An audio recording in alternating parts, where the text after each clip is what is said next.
Shalom, salam berkat dari kami untuk pendengar sekalian.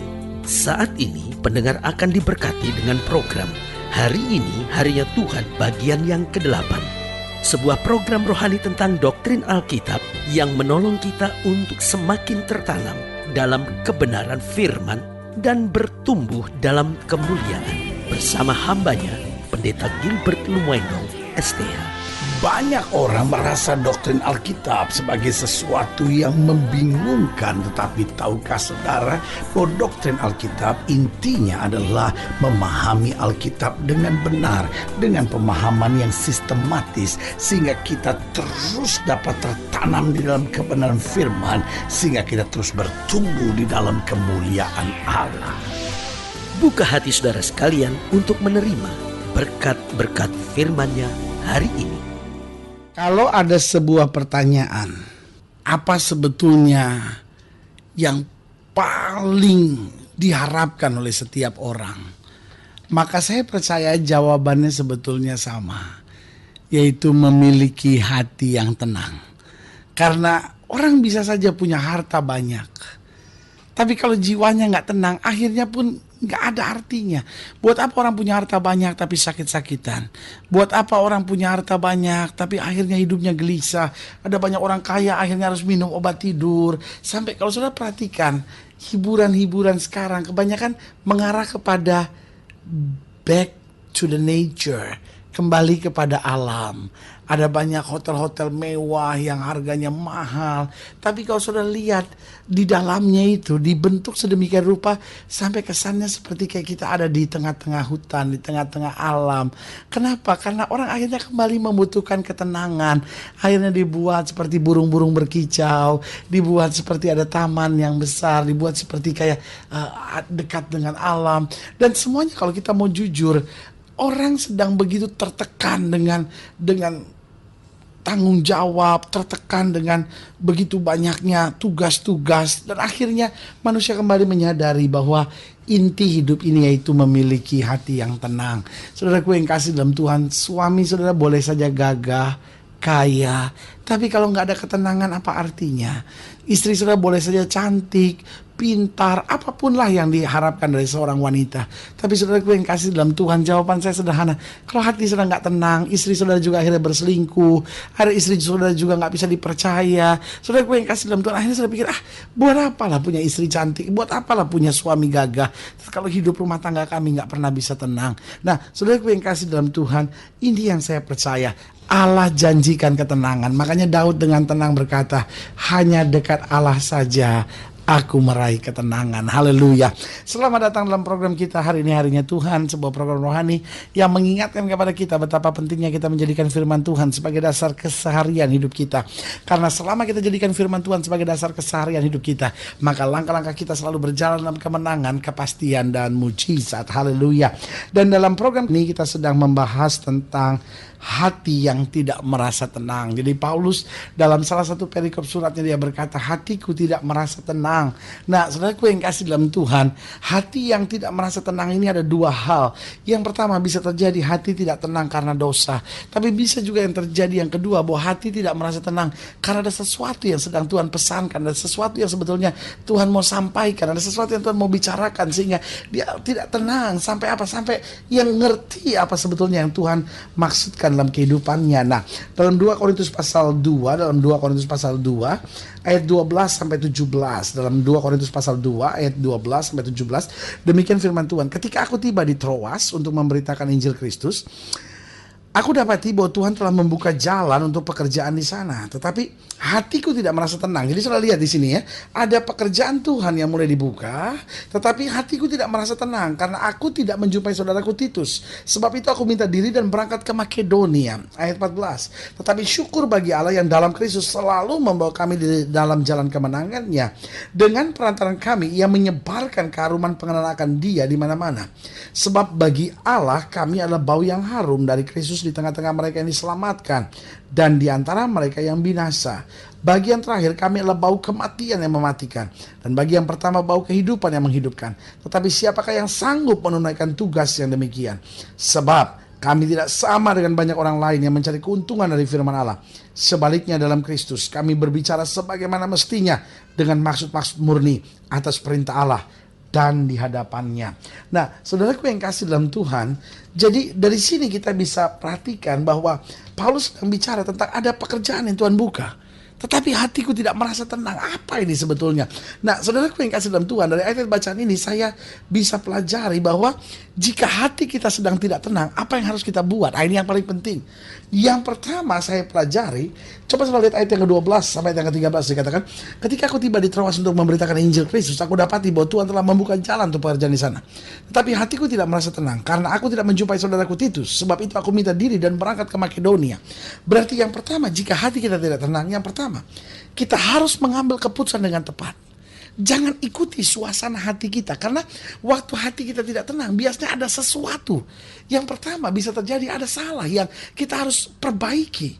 Atau yang kedua bisa ada Tuhan yang sedang mau bicara sesuatu yang perlu kita pahami. Berarti kita harus dekat sama Tuhan. Nah, dalam kasus Paulus, dia melihat ada pekerjaan yang Tuhan mulai bukakan. Tapi hatinya tidak tenang sehingga dia tidak berani melangkah ke sana. Karena dia tahu ini pasti bukan dari Tuhan. Dia tahu bahwa ada sesuatu yang sedang Tuhan siapkan lain lagi. Sehingga walaupun kelihatannya Tuhan buka di sini, tetapi ada waktu yang harus dia tunda sebentar supaya dia dapat mengerjakan yang lebih besar lagi. Nah, saudara yang kasih dalam Tuhan, ini yang perlu kita mengerti. Bahwa pada saat hati kita tidak merasa tenang, berarti kita harus mengambil keputusan yang tepat. Jadi waktu hati kita tidak tenang, jangan kita larut sama dunia, jangan kita larut dengan berkat. Tapi waktu hati kita tidak tenang, kita harus dekat sama Tuhan. Sehingga kita tahu situasi seperti begini, langkah apa yang harus kita ambil. Mungkin ada sesuatu yang Tuhan mau bicara tentang suami saudara. Mungkin ada sesuatu yang Tuhan mau bicara tentang hidup saudara, tentang kesalahan, kekurangan saudara, atau hal-hal yang harus saudara buat untuk menyelesaikan banyak persoalan. Jadi yang pertama, waktu kita sedang tidak merasa tenang, yang pertama kita harus mengambil keputusan yang tepat dalam hidup kita. Lalu yang kedua, coba lihat ayat yang ke-14 dikatakan, tetapi syukur bagi Allah yang dalam Kristus, haleluya, selalu membawa kami di jalan kemenangannya. Jadi yang kedua saya pelajari, jika hati kita tidak tenang, kita harus mulai bersyukur kepada Allah. Karena di ayat yang ke-14 dikatakan, tapi syukur bagi Allah yang dalam Kristus selalu membawa kami di jalan kemenangannya. Jangan bersungut dengan ketidaktenangannya, tapi syukur kepada Allah yang akan berbicaranya. Syukur kepada Allah yang menuntun kitanya. Syukur kepada Allah yang selalu membawa kita ke jalan kemenangan. Syukur kepada Allah yang tidak pernah meninggalkan kita. Syukur kepada Allah yang tidak pernah akan membiarkan kita. Syukur kepada Allah yang selalu memampukan kita untuk menang dalam segala perkara. Haleluya. Berarti saudaraku yang kasih dalam Tuhan, ada masa-masanya hati kita tidak merasa tenang. Tapi jangan terpengaruh suasana. Jangan akhirnya jadi malas-malasan, akhirnya kita jadi kecewa, akhirnya kita menyalahkan semua orang di sekitar kita. Salah besar. Yang pertama, ambil keputusan yang tepat. Lalu yang kedua, bersyukur pada Allah. Bersyukur, karena syukur itu selalu ada kekuatan. Selalu saya bilang, thanksgiving is a power. Bahwa ucapan syukur, ya kan, bahwa kita bersyukur kepada Tuhan, berterima kasih kepada Tuhan, itu adalah kekuatan untuk menang, kekuatan untuk melihat mujizat, kekuatan untuk tetap tekun dan sabar di dalam jalan kehidupan kita. Yang ketiga saya pelajari, jika hati kita tidak tenang, di ayat yang ke-15 dikatakan apa? Sebab bagi Allah kami adalah bau yang harum dalam Kristus di tengah-tengah mereka yang akan diselamatkan dan di antara mereka yang binasa. Jadi yang ketiga saya pelajari, jika hati kita tidak tenang, kita harus menyebarkan bau harum. Artinya meskipun di tengah situasi yang tidak tenang, kita harus tetap jadi saksi Tuhan. Kita tetap harus berbicara kata-kata yang membangun. Banyak orang kalau hatinya sedang tidak tenang, kata-katanya negatif, kata-katanya menghakimi, kata-katanya penuh dengan kekhawatiran, kata-katanya penuh dengan hasutan-hasutan. Nah, saudara yang kasih dalam Tuhan, ini yang Alkitab katakan gak pernah boleh terjadi dalam diri orang percaya. Meskipun hati kita tidak tenang, kita tetap harus menyebarkan bau harum. Kenapa? Karena di dalam kita ada kepastian. Saudaraku yang kasih dalam Tuhan, ketidaktenangan tidak boleh menggoncangkan sesuatu yang ada di dalam kita. Kita akan punya firman Allah. Saudara boleh saja mendengar program ini sambil berkata, aduh, tapi suami saya menyakiti hati saya. Saudara mendengar program ini boleh saja berkata, tapi kekasih saya menyakiti hati saya. Saudara boleh saja mendengar program ini sambil berkata, mertua saya kata-katanya nyakitin sekali. Menantu saya tuh sama sekali gak mau peduli sama saya. Saudara boleh menatap saya dan berkata, teman yang pernah saya tolong di kantor pendeta, dia yang makan saya dari belakang. Tapi hari ini saya mau ingatkan buat saudara, kita tetap harus menyebarkan bau harum. Kita tetap harus menyebarkan kasih. Kata-kata kita tetap harus menguatkan, membangun, menghibur, sehingga kita dapat melihat kemuliaan Allah dinyatakan. Berarti ketika hati kita tidak tenang, yang pertama, kita perlu mengambil keputusan yang tepat. Bagaimana melekat pada Kristus. Yang kedua, itu kita harus senantiasa bersyukur kepada Allah yang membawa kita ke jalan kemenangannya. Yang ketiga, kita harus tetap menyebarkan bau harum. Dan yang keempat, yang terakhir, kalau saudara pelajari dalam ayat bacaan ini, dikatakan pada ayatnya yang ke-17, sebab kami tidak sama dengan banyak orang lain yang mencari keuntungan dari firman Allah. Sebaliknya dalam Kristus kami berbicara sebagaimana mestinya dengan maksud-maksud murni atas, perhatikan baik, perintah Allah dan di hadapannya.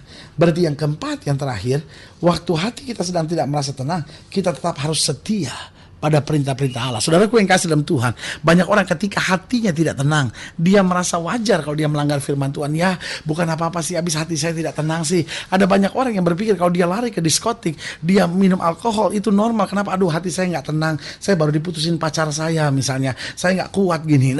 Dia merasa bahwa semua orang tuh harus bikin excuse. Kalau saya sekarang jadi homo, itu normal. Habis mama saya dulu memperlakukan saya seperti seorang wanita, jadi normal. Saudaraku yang kasih dalam Tuhan, sebagai hamba Allah, saya mau ingatkan buat saudara, ayo mari kembali setia pada perintah Allah. Betul, hari ini mungkin saudara merasa, aduh ada ikatan dalam hidup saya, aduh kok saya begini. Tapi kalau kita setia pada perintah Allah, kita setia pada perintah Allah, kita setia pada perintah Allah, selalu Allah akan menyatakan kuasanya yang luar biasa. Kadang-kala kita sudah terlalu jauh dari firman Tuhan, kadang-kala kita udah gak pernah baca lagi itu firman Tuhan. Sebagai hamba Allah, saya mau encourage saudara, ayo maju, tetap setia pada perintah Allah, dan kita akan lihat kemenangan yang luar biasa. Berarti saudara yang kasih dalam Tuhan, ada masanya hidup Kristen kita melalui masa-masa di mana hati kita tidak merasa tenang. Apa yang harus kita buat? Ambil keputusan yang tepat. Bagaimana? Yaitu dengan melekat senantiasa pada Kristus. Kristus akan membimbing kita untuk itu. Lalu yang kedua, bersyukur senantiasa pada Allah, karena syukur adalah kekuatan. Lalu yang ketiga, sebarkan bau harum. Jangan bicara hal-hal negatif, jangan bicarakan hal-hal yang mengkhawatirkan, tapi selalu katakan perkataan-perkataan iman. Lalu yang keempat, setia pada perintah-perintah Allah, karena kesetiaan kita pada perintah Allah yang selalu menuntun kita di jalan kemenangannya. Haleluya. Saudara yang kasih dalam Tuhan, jika saudara ingin dilayani lebih jauh, hubungi kami melalui telepon, hubungi kami melalui surat, kunjungi website kami, karena kami ada untuk membawa Bapak Ibu saudara senantiasa lebih dekat pada Tuhan, mengalami kasih kuasa mujizat yang luar biasa. Haleluya. Melalui program ini secara khusus juga kami mau berdoa untuk setiap saudara yang sakit, setiap saudara yang berbeban berat, karena saya percaya bahwa bagi Allah tidak ada perkara yang mustahil. Saudara ingin didoakan secara khusus, boleh taruh tangan kanan saudara di dada, dan kita berdoa. Bapa, dalam nama Yesus, hamba berdoa buat setiap yang sakit, buat setiap yang berbeban berat, buat rumah tangga yang goncang, buat anak-anak muda yang sedang menghadapi badai, buat keadaan ekonomi yang sedang digoyahkan, bahkan mereka yang hatinya sedang merasa tidak tenang. Bapak, hamba berdoa di dalam nama Yesus, Tuhan jamah, Tuhan bangkitkan iman, Tuhan lawan mereka, Tuhan bawa mereka pada kemenangan-Mu, sehingga mereka boleh melihat mujizat dan kuasa Tuhan dinyatakan. Terima kasih Bapa, di dalam nama Yesus kami berdoa dan kami percaya janji Tuhan ya dan amin. Haleluya. Amin. Saudara gue yang kasih dalam Tuhan, kita sudah berdoa. Ingat, inilah saatnya buat kita untuk mempercayai janji-janji Tuhan. Karena apa? Karena Alkitab sudah ingatkan kita, langit dan bumi boleh lenyap, tetapi firman-Nya tinggal tetap. Berarti waktu kita berdoa, itulah saat di mana Allah menjawab doa kita. Ini saat buat kita untuk bangkit bersemangat, bersuka cita dalam menghadapi segala perkara. Karena kita tahu bersama Yesus, kita cakap menanggung segala perkara. Doa saya menyertai saudara. Sampai berjumpa pada program berikut, dan jangan lupa, jadikan hari ini harinya Tuhan. Haleluya.